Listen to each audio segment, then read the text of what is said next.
Hello friends, Abby here for a Trying to Conceive Thursday update. Following along, you know that I just had my second laparoscopic procedure done and I'm 3 days post-op.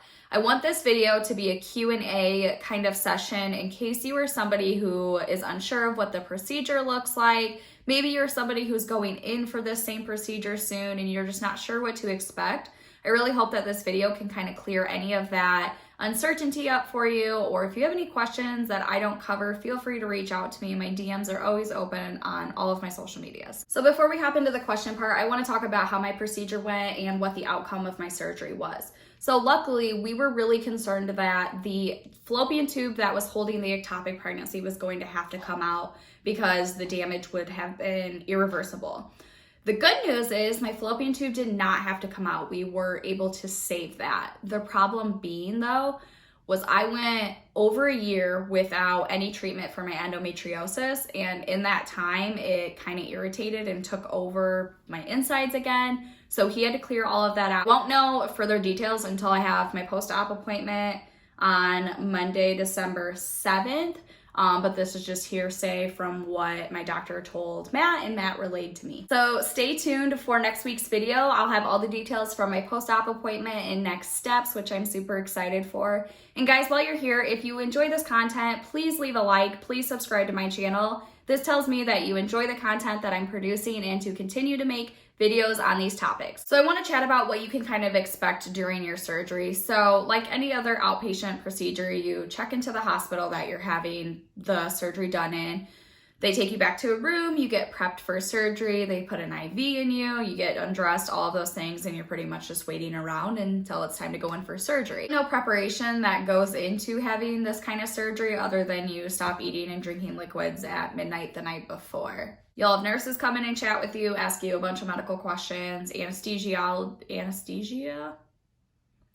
The people who put you under, anesthesiologists, that's such a hard word. They'll come in and chat with you, ask if you've had, any procedures like this done before, if you have troubles with anesthesia, all those good things, and you will see your doctor right before you get rolled into OR to get your surgery done. I'm literally just going to read off a list of questions and answer them that I received on my social medias, and these are in no way, shape, or form in any particular order. They're just questions I've got and I wanted to answer. So the first one being, was it painful? So surgery itself, obviously it's painful. You're literally getting operated on and opened up in some form. It's going to hurt. But the nice thing is when you're in recovery, they will give you the pain meds that you need through an IV, and typically they don't let you leave the hospital until your pain is somewhat under control. It's definitely not going to be a zero when you're leaving, at least for me it wasn't anyways, but you can expect CO2 that they use inside to give them some space to work with hurts worse than the surgery pain. It literally feels like you got your shoulder broken. Like I had the most weirdest awful pain in my shoulder. This happened to me the last time that I had surgery as well. I thought that the CO2 gas pain hurt worse than the actual incision and surgery pain itself. Okay, next question, how long is surgery? Everybody's a little bit different. I think my first laparoscopic procedure I had back in April 2019, I was only out for maybe 45 minutes, but this second round, I was out for an hour and 6 minutes. I was undergoing surgery. It just depends on how much endometriosis you have going on in there, what they're actually looking for, what they're taking care of, what they're treating. Everybody's a little bit different.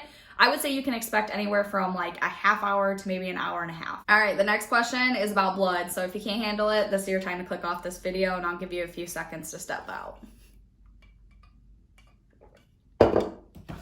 So the question I had is, do you bleed? And the answer is typically yes. A lot of times your doctors will do a D&C while they are in there, a dilation and curation, and get everything out of your uterus that's kind of sitting in there. If you've had a miscarriage, you would know what a D&C is typically. But yeah, when I stood up right away after surgery this time, I bled and then I stopped, and I did not bleed until I hit 3 days post-op. And now I'm having some spotting, but hopefully it'll go away soon because it's annoying. Okay, the next question is, do you go home that day? And the answer is typically yes. The surgery that you're scheduled for is an outpatient procedure. You'll usually go in the morning because you can't eat after midnight or drink water or anything like that. So you'll usually go in the morning, your appointment somewhere, I don't know, in the morning, depends on what their scheduling's like. And the ultimate goal is that after you're done with recovery, maybe a couple hours later, you go home, as long as everything's okay. Okay, next question is, what are the incisions like? And I'm going to spare you the beautiful picture of showing you my stomach. But my first surgery that I had, I only had 2 incisions, one in my belly button and one on my left side. And this time I had to have 3 incisions. So I had one in my belly button, one on my left side where my one was previously, and then the third one was on my right side. You do get stitches with your incisions, and typically by your 1 week post-op, they'll take them out then. Next question, how long do you have to wait before you start TTCing again? Oops, I dropped that. Okay, so this is different for everybody too. It depends on what's going on in your body, what medications you were on prior, any fertility treatment that you're going through as of now. So everybody is so different.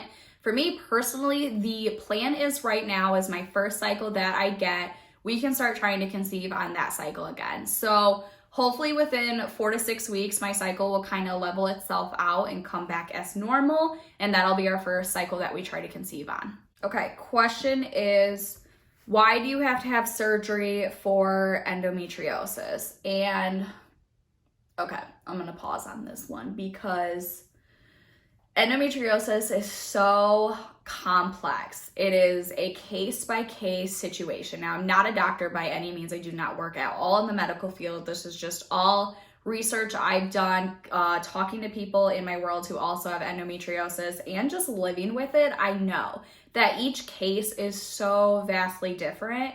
And unfortunately, there's nothing in the medical fields right now that can treat endometriosis without going in and physically seeing if it's present in your body.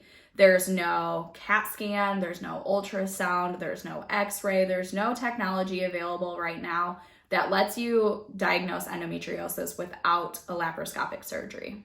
All right, friends, that's what I have for you today. I hope this was helpful in some way, shape, or form. If you have any other questions that I did not cover, feel free to reach out to me on any of my social medias. My DMs are always open, and I'll see you next Thursday at 6 o'clock for a TTC update.